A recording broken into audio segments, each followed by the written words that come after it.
stop it, yo. So this guy said, Oh, man. This is months ago. When Dwayne Wade just left Miami and decided to Chicago, this guy said, and I quote, "I would suck the semen out of Gabrielle Union's vagina after Dwayne Wade." None. Well then. Kofi said, I had some respect for this guy, but now it's all gone. Kofi's question is Kofi said, "You said you want an elephant piece from me, nigga. You ain't never ain't getting shit. You ain't getting it. Yo, you ratchet ass. You ratchet. If that's your preference. Who am I to judge? No. Not this time. Not this time. The man gave him the yo, dog. You're still old. Still. And Dwayne Wade looked at him like, yo, that's Quincy AC too. Like, hey man, he's young though. You can't let Quincy AC block you though. Come on. What are you talking about? He's in shape. Quincy AC 6'8", no athleticism. And Dwayne Wade's 6'4". Yo, where's Rondo? He was playing. Okay. He's right there in the corner. That's why Dwayne's feeling nice today. Look at him. I'm telling you. He's looking. Yo, Dwayne, you gotta chill, dog. Oh, he's gonna hold his dunk on though. Oh, the Knicks suck so much. They're so garbage. So oh my god, bro! I'm telling you, the Knicks are doo-doo, bro. So, Kov, what's on the horizon? What's coming up next? Please tell me you're doing a show in Paris anytime soon. Yeah. No, there's a Black Art Expo in Miami. Okay. It's a. Should we tell the people to attend? Yeah, if they can. I'm only going to tell them to attend if you're going to be there. Well, that's the thing. I have to submit pieces, and if they accept my pieces, then I'm in the show. Yeah. If not, then better luck next time. No, absolutely, of course. But in terms of so let's say for example, you wouldn't be able to attend the show, but your pieces were accepted. Could people still be able to go there and see your pieces? Yeah, I would just mail it. Okay. Mail it to them, and they would mail it back. Okay. I'm trying to start a YouTube channel. Yeah. Well, I'm going to start a YouTube channel. I'm just trying to figure out which angle I'm going to take. You know, I want to make it different, but worthwhile. Yeah. And of course, I want to have fun with it. Of course. What else? I'll say this in terms of based on what I've already seen. So I have a little bit of a marketing background, hence the podcast and everything.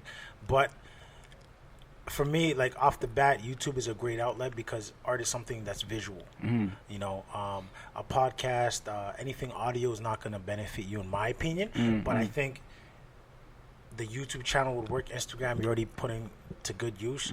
But I think giving people that intimate experience, which YouTube can be, definitely is going to just open up so many doors. Because in terms of this is not a knock to the black community, but we're not the type of people that, you know, art is something that we look at and we immediately identify with. I think we identify with music more so than anything. We identify with conversation, but art is something that's a little outside of the norm. Yeah.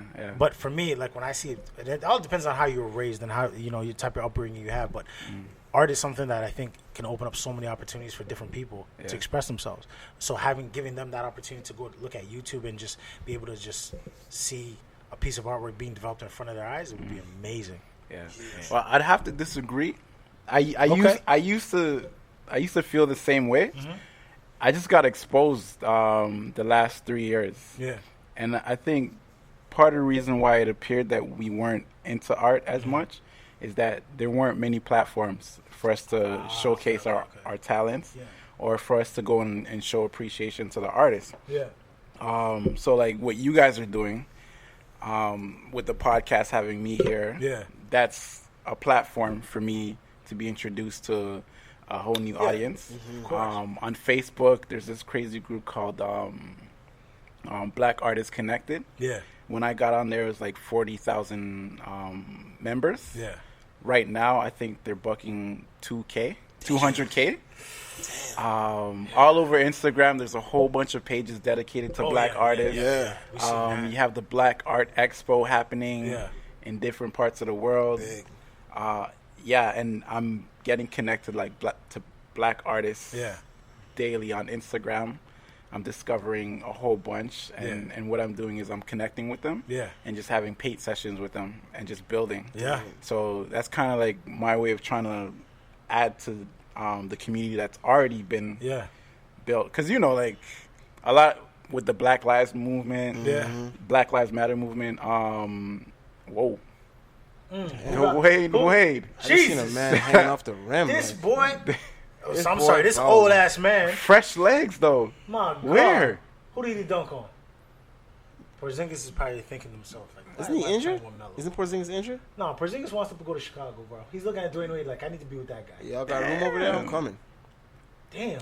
Even with the Black Lives Matter thing, it's funny. Like, I was watching this. You ever heard of this comedian Michael Shea? I think I'm big into stand-up comedy. I think so. But he was, damn, dog. He had a big, he had a funny piece on. He was like, so this whole Black Lives Matter thing. So, just the title alone, Black Lives Matter. Oh, I watched that.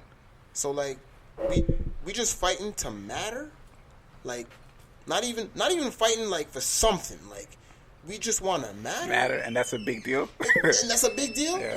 And he was like, I mean, technically we coming up because we used to fight for civil rights, just fighting to say, yo, y'all, just be civil with me. Just don't beat the shit out of me when you see me. That's all I'm asking. Mm-hmm. So it's kind of ludicrous. And Michael Shea, check him out. But he's a dope comedian. He talks about a lot of interesting things and put things into perspective.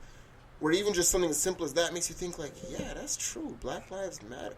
Not to knock the Black Lives Matter movement, because I think it brings forth a communication and a topic and a verbiage that needs to be talked about. But it's interesting, just the title and the slogan of it, like just Black Lives Matter, So it's interesting, but yeah. Yeah, I definitely vibe with that. Mm-hmm. Like it's important, the messaging.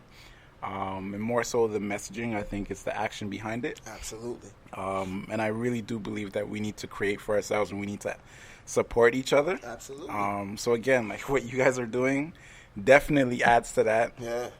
Anybody who's providing a platform for anything black businesses, black art, black whatever, like it adds to it. Absolutely. Because right now, like mainstream is not black. No. I think a lot of things are borrowed from the black community. Elvis? Don't even they get monetize on it, and then get me started. Yeah, and then, but it's never anything that provides a platform for us to like support each other. Exactly.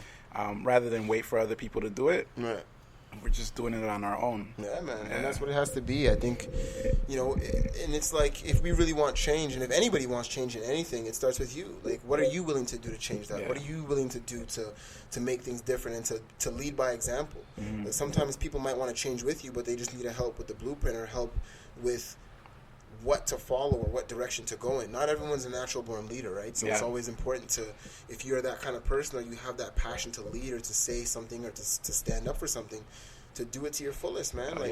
Great power comes great responsibility, like Uncle Ben once said, and that's a Spider-Man reference. Yes, it is. Spider-Man reference. But on some real shit, it's true. That might be the biggest message we've ever gotten from cartoons ever. Yeah. With great power comes great responsibility, bro. On some real shit. Yeah. I really believe that. And I feel like I say that quote a lot. But it's true. It's true. It's true. It's so true. I mean, as much as we may take this podcast lightly, I think we do have great power. Definitely. I think with your artwork, Kofi, you do have great power to influence people. So as do we. But it's important how we deliver that message. Right. And oftentimes we might be at fault from on occasion, once or twice a month. Say some stuff. I mean, it's all in jest. And it's all in fun too, right? Yeah. Like we gotta also keep in mind, like, laughter, man. Yeah, we laugh, enjoy. What we do, just enjoy yourself. What we do here on the podcast is we try to make light of certain situations, try to put a spin on it, make it fun, make it enjoyable for people to consume. Exactly. I think everybody has an ability to deliver a message. It's really up to you as to how you want to deliver that message and the best medium to do so. Exactly. So with Kofi, I think your artwork is fuck, man. I can't. It's amazing. It's like amazing. Literally, it really is. Honest to God, if somebody ever tells you, "Yo, this is okay," just text me and I'm gonna tell them. I'm gonna tell them how wrong they are. It's not just okay. Yeah, man. The work is. And you know what? Even amazing. if somebody does believe that, there's gonna be a million other people that think otherwise. So it's not gonna matter. Yeah, it won't matter. It really and truly won't matter. And I wholeheartedly believe like you need haters to remind you of how great you can be. Mm-hmm. I need people to tell me this podcast sucks. Because this podcast sucks, nigga. There's a soundbite about that. But like, I need losses. I need to take L's in order to remind myself, yo, this is what winning feels like. I hear you. You know. So I think I can speak for myself. I can speak for Champ. KoJo will speak for himself. But it is truly an honor and a privilege and a pleasure to have you on the show. Like for me, one of the goals for 2017, and I'm glad I can count this off my list, is Kofi has to come on the podcast. Okay, like, I mentioned him for a while. I had to do it. I was like, I hold my mother's opinion very high esteem. So when my mother like co-signed something, and she co-signed your art, I was like, done. That's real. That's real. It's over. Because when an African mother says, yo, I like that shit, you better just go buy it. So I will be buying something real soon. Okay. And I'm like, I'm going to be like, yo, Mom, here. Right. Happy birthday. Might even be an elephant with like an owl mixed. Like, I'm not talking shit. That canvas we spoke about earlier, I'm going to do it because my mother is she's retiring this year. Oh, wow. Okay. Yeah. Oh, yeah. She's going to Africa. Yeah, she's bouncing. Oh, congrats. So for me, getting her that piece and being able to say you hang this up in your house in Africa and make sure people know who drew that. That's gonna be a big deal for me. That's power. You know, I can't buy her a house yet, but I can buy her this canvas. Yeah, you know. Start somewhere. I mean, start somewhere. I'm like, yo, ma, just chill. That house is coming. Yeah. Kofi, please sign us out. Remind everybody where to find you. Okay, Instagram. Yep. Kofi's _art. That's KOFIS _ART. You can find me on Facebook. Friends who like Kofi's art. Yep. Stay tuned for the website, the YouTube channel, and just a whole lot of exhibits 100%. Coming up. And I just want to shout out our past guest from 016. The local legend himself, gentleman _hats on Instagram. Chris Blackwoods. Grand Slammers on Instagram. And, of course, the ladies of Broken Hills, Natasha Helwig. And, of course, the women of Broken Hills, Jessica, British 84 _Jessica. I might have that wrong. But shout out to her as well for coming on the show. Thank you. And, of course, our boy Neil at Endeavor3. But we mentioned a couple people on the show, on the episode today. We mentioned Adam, Ali. We mentioned Latoya Forever. And we also mentioned our homie, one of my homies I went to high school with. We played on the same basketball team that took serious L's at Officer, Francis Altaz. I haven't even said anything to him, but I'm going to message him soon, and we're going to try to get him on the show. He's a great motivational speaker. And these are just people in the city that I know. Like, these are people that I literally, they're an arm reach away. So if you guys have guests that you think that would benefit from coming to the show, please let us know. I'm going to leave. KoJo's going to sign us out. I'm Blkk Ty. The Champ as well. It's the BBP. It's the BBP. KO to the JO, the serial monster. And we out this bitch. Peace. Love.